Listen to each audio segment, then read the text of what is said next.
네, 여러분 안녕하십니까? 인기가 조금씩 올라가고 있어요. 확실해요. 인기가 조금씩 올라가는 서민의 시사방구 시간입니다. 네, 방귀 소리도 점점 좋아지고 심지어 요새는 막 냄새도 나는 것 같아.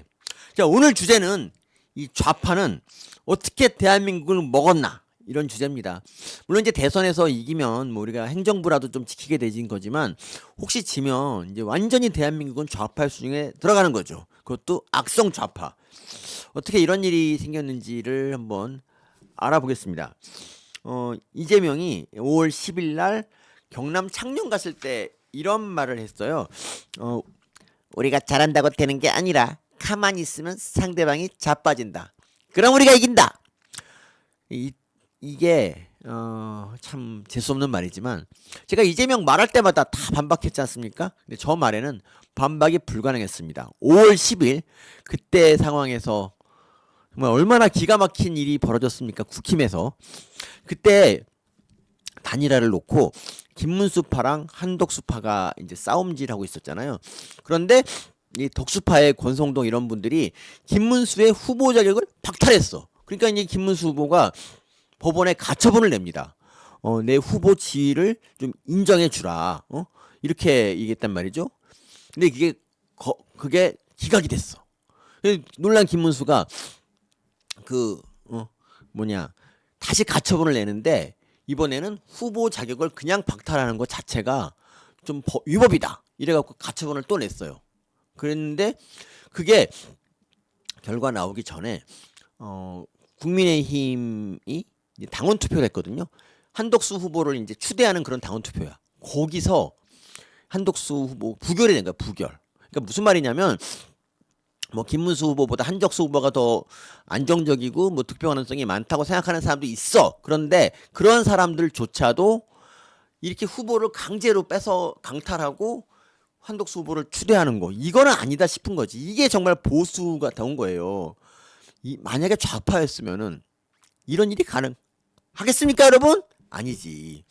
근데 뭐 이거 갖고 좋아할 게 아닌 게 정말 지금 상황이 엄혹합니다. 지난 몇 달간 여론조사가 여러 번 있었어요. 수백 번 있었는데 이재명은 한 번도 1위를 내준 적이 없습니다. 그것도 막 50% 넘어서예요. 그러니까 얼마 전에 그 5월 10일 날 리얼미터 조사가 나왔는데 그 조사에도 이재명이 55.4%.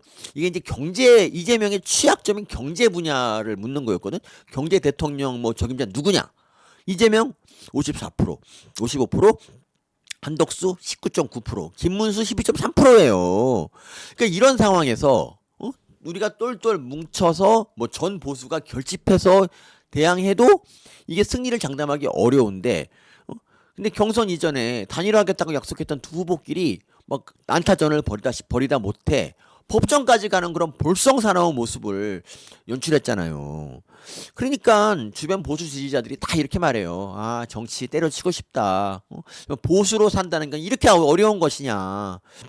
근데 원래는 이 좌파라는 종자는 이 보수에 비해서 태생적으로 불리할 수밖에 없었어요. 왜냐하면 보수는 우리가 땀 흘려 일해서 돈을 번 다음에 그걸로 좀 배불리 먹고 잘 살자. 이게 보수의 모토야. 좌파는 뭔지 아세요?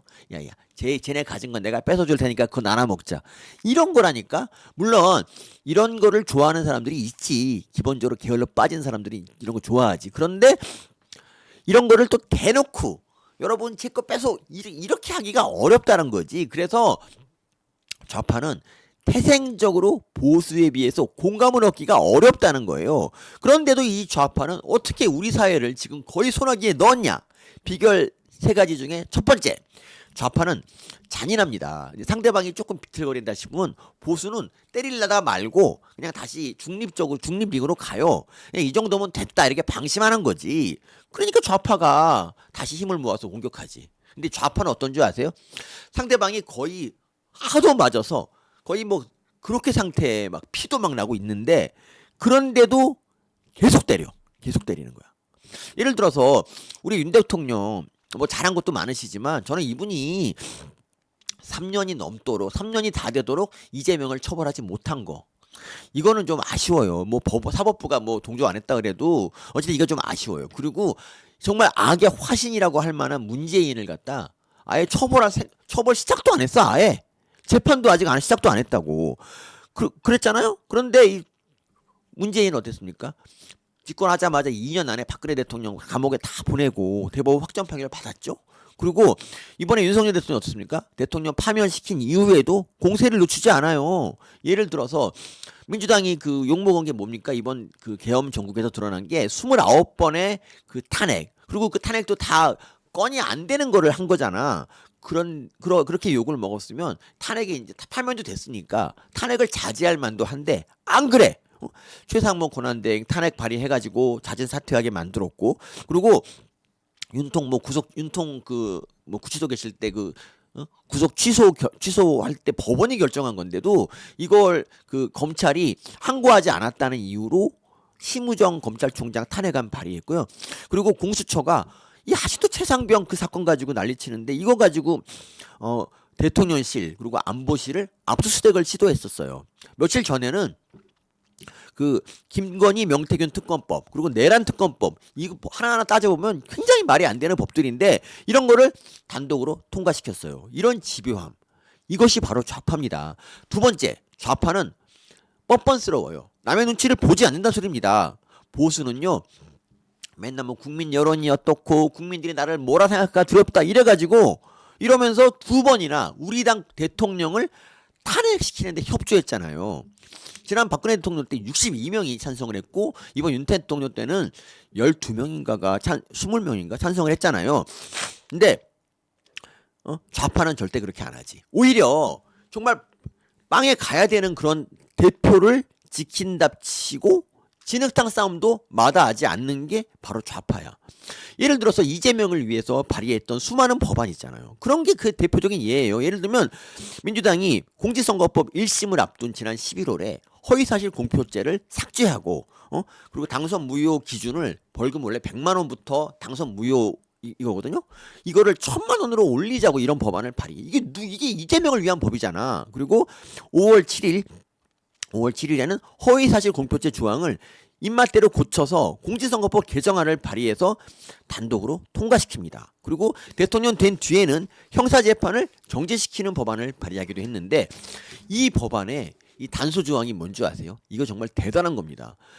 다만 그러니까 대통령 되면 재판이 정지되는데 다만 무죄를 선고할 때는 재판을 계속할 수 있다. 이런 단서 조항을 달았어요.